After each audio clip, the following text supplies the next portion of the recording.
And we're going to talk about clear. So I'm going to now do a little exercise with you, and some of you may have already seen this exercise. Does anyone know about the Stroop effect? Maybe by a different name. Maybe. Yeah. So it's like, oh, here's where. So you have these.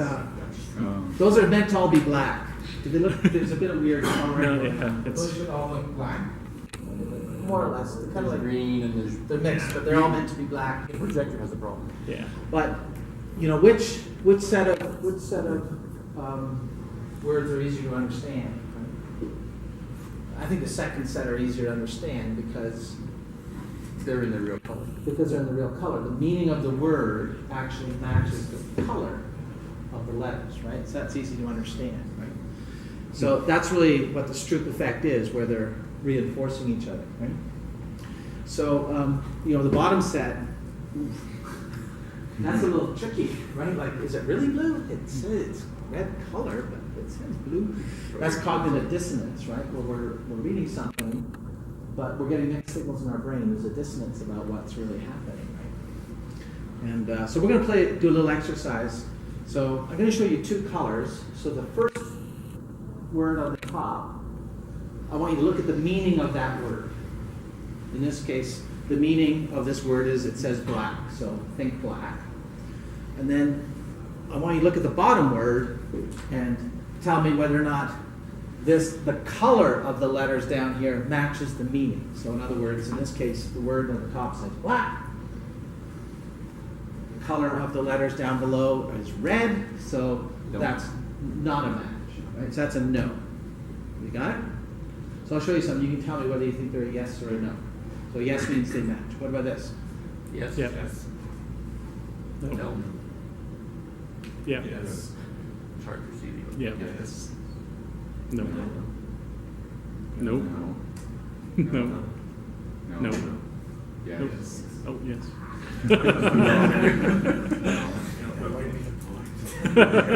Yes.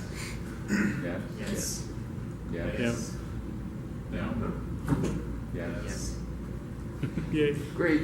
Was that hard? Yeah. Yes. Kind you of have hard, to right? think Like about it. surprisingly hard, right?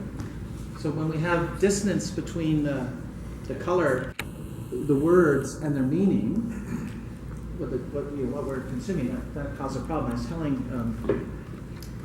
well, actually, I got the story I'm going to tell you later. So there's lots of stuff on choosing good names. So really, simple design, when we talk about clear code, primarily, it's just about choosing good names.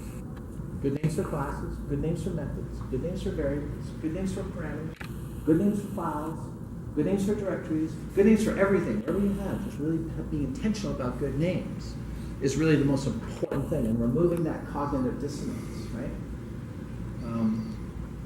I don't know if you've ever, what would be a good example? You know, if you You want have, me to read the one I got on my phone? sure. We're working on an application where we got a bunch of steps, and it said we're using the word overwrite, except that's not really what's going on. So one of the engineers says, this is confusing me. So we come back, and he now wants to change overwrite to replace existing steps, because it is Replacing. because when you get to the end, it's just going to be replaced, not overwritten. Sorry, the weather. Yeah. No worries. And this is going to non-programmers, like Yeah. minimum wage labor. Is where it's like, yeah. We'll get you some code in a second. So, you know, in Kernighan and Plugger, in the Elements of Programming Style, they said, you know, use the telephone test for readability. You know, if you could talk over the phone and talk about your code, that's a good test, right? If you're having trouble having a phone conversation about the code, then that's a sign that maybe, you know, your variable names or names aren't good. Right? Explain your code to someone who's never looked at it before. Yeah, over the phone. No, not on the phone, just side by side. Even that one. Okay. Yeah. That's a good test. So be able to talk about your code, right? Yeah. So, you know, example of bad ones are, you used to be a little bit careful, gold donor versus gold owner, but not too bad. But you probably see ones like, this is like old school. Like, what the heck is that? My wife worked for an insurance company, and the guy used variables called Boo Boo and like this Yogi Bear. Yeah, Yeah, and I was working with a company that was thinking RPG, and they had six, RPG, I guess, limits you to 6 characters. Right? So it's Yeah. like really hard. Mixed case or Pardon me? mixed case or just all? Okay. It's yelling at you too while you're writing. Yeah. Is Hungarian notation good or bad? What do you For- think? I hate it personally. I hate it too. What is Hungarian notation? Oh, it's where it was something invented by Microsoft. At least Yeah. that's the story I heard. Yeah, the Hungarian where- was a person in Microsoft. Where you have your variable name. Your variable name starts with a capital letter, but pre-appended to that is a 1 or 2 characters that denotes the type. So a string would be SZ capital S string. An integer would be I capital C count, something like Yeah, I that. think we did that 15 years ago. Yeah. The guys have abandoned it. And then there's debate Still- inside people that do Hungarian. It should be I thing or int thing Yeah, yeah. or right. Or C. Yeah. Yeah, I think it's a smell. This is a great book, Clean Code by Philip Martin. He taught similar to telephone tests, pronounceable names. You should be able to have a conversation about them. And avoiding encodings, which would be similar to the part of what you're saying with Hungarian notation, right? So, here would be a bad example of update perf in value dec count CMD, whereas really this is a decrement aggregate command, which you can actually say. This one we saw earlier, this is actually a generated timestamp. Oh, that's what that is. Yeah. Yeah. There you go. LP. Yeah. Yeah. There you go. Yeah, that's Hungarian notation. Long, Yeah. long pointer to string. Right? Yeah. Long pointer. Command line. Yeah, really, we don't. We have pretty modern languages now. Like we don't need to encode the type in everything that we do. Yeah, and our tools help us figure the type out too. Yeah. right? Like, The tools. The tools are way It's better. the tools. Before it was because of the language. Yeah. And the language and the tools you couldn't define. Yeah. You could be like 500 lines and you'd be like, what is this? yeah. Yeah. Then you change the type.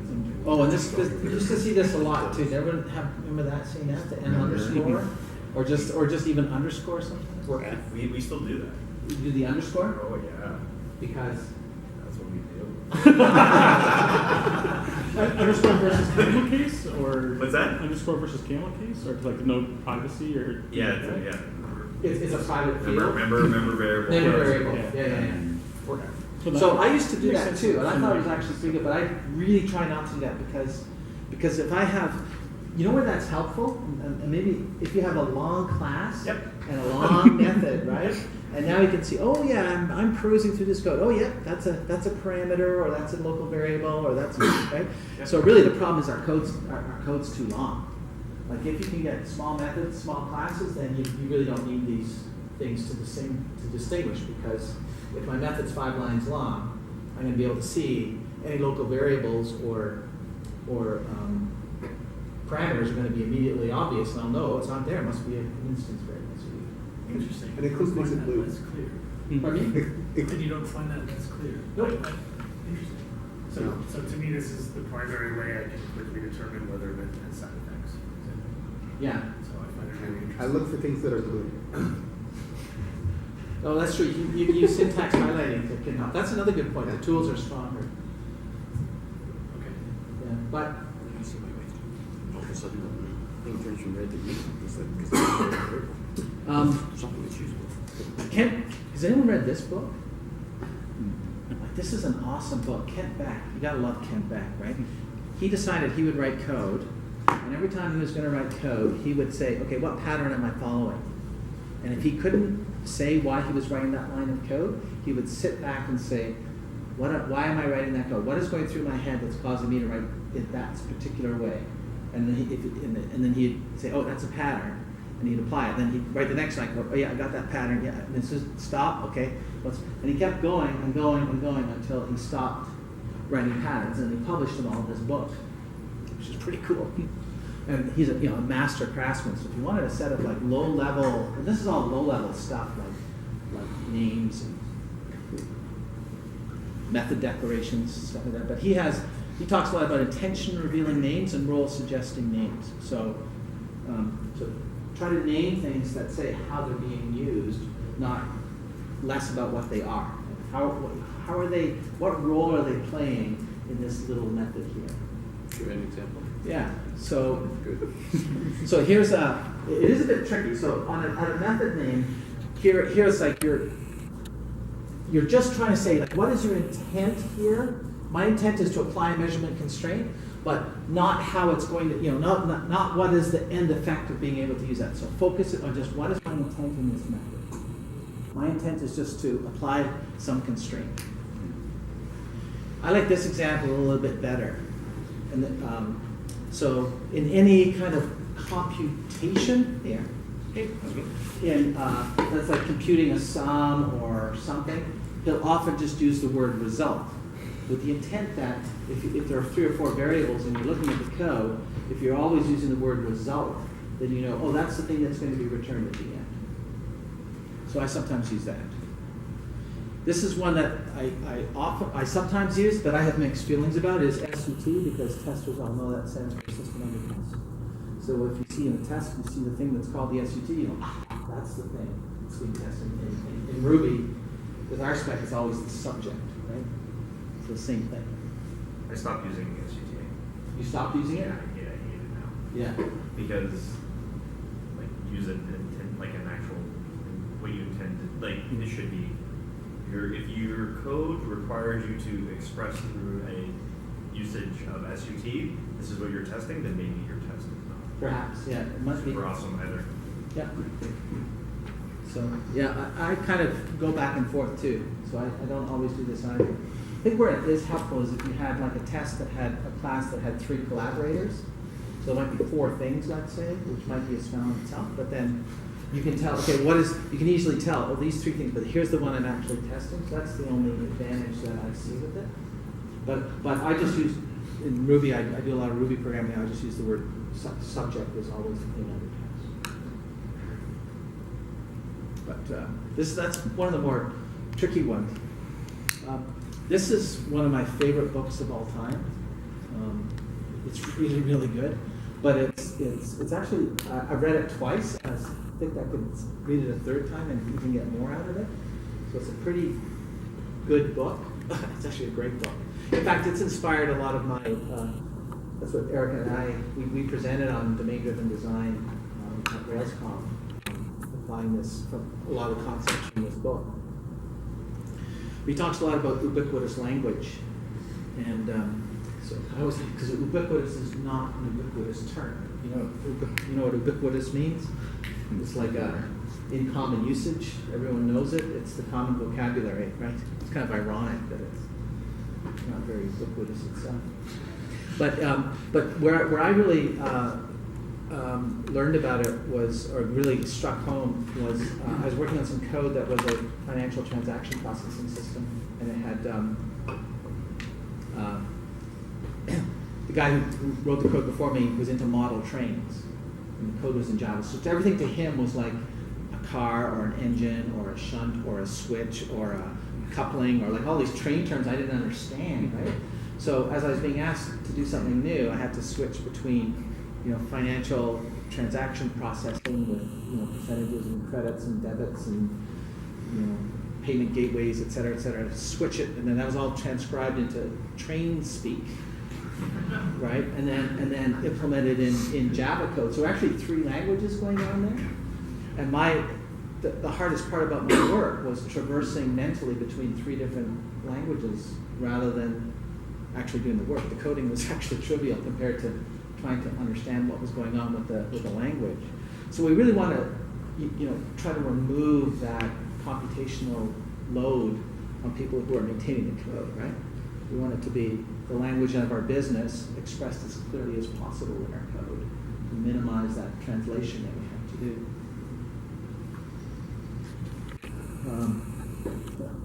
SVal, like to me, like this is lovely. SVal is a variable name, like. Maybe let's call it that has to be like the worst variable name ever, right? Like what about that class name? Yeah, yeah, it might even be worse. Yeah, like the combination, just like a complete losing. But SVal, like S. So it's a string, and val because it holds a value. Isn't that what As opposed variables to- do? No, there's constants. Yeah, anyway. No, the string's name is val. It's really just the thing that we put Valerie Bertrand's name in. A calibration tool name is, in this is actually from a code base, and that's actually what it was. How about this one? Prescription. Oh, is this a good name? It could be, right? Depends context. If it's ubiquitous. Yeah, this actually came from code. They were doing extreme programming. They had a customer in the room who was a pharmacist, and they talked about RXs all the time. So an RX was actually the word that they used. Right? They don't talk about prescriptions, they talked about RXs. So this was actually not a bad name. The suggestion I heard, which I think might come from the .NET style guidelines, was if you can put it into Google and it appears in the first three, it might be good. Oh, that's a good idea. I've never heard of that. That makes sense. So RX could be good. You could, you know, if you were to apply the intent revealing, like maybe something like a refillable prescription might be a bit more intuitive. Well, in communication protocols, from RS-232 specification, Oh, yeah. RX. RX is receive, TX is transmit. So Yeah. it depends on domain. Yeah. Yeah, depends on the domain. So that's what domain-driven design is all about. It's got to be applied in your domains, right? What about this one?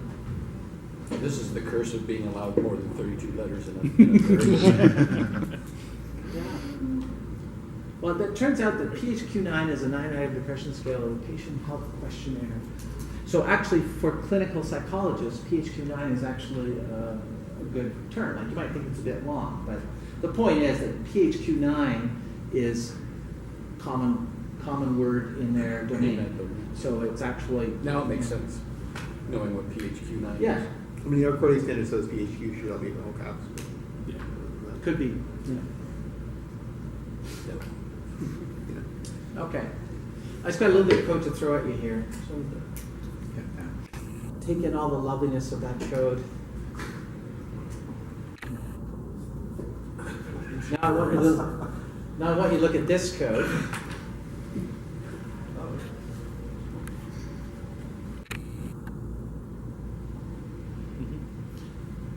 Is the bottom one easier to understand? Now, if you look at it, it's exactly the same code. It's exactly the same code. All we've done is just change the names.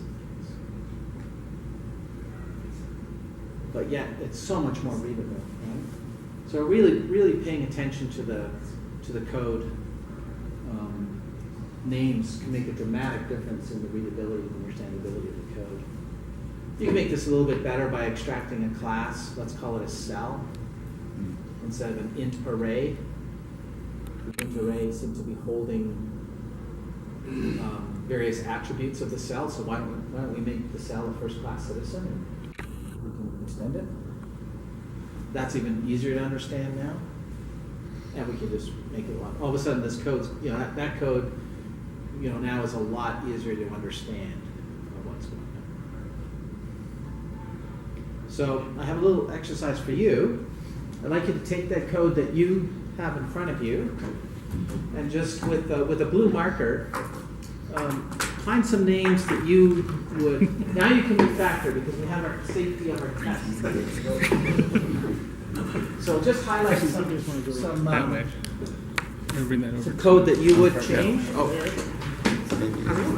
You can check the code. Just names.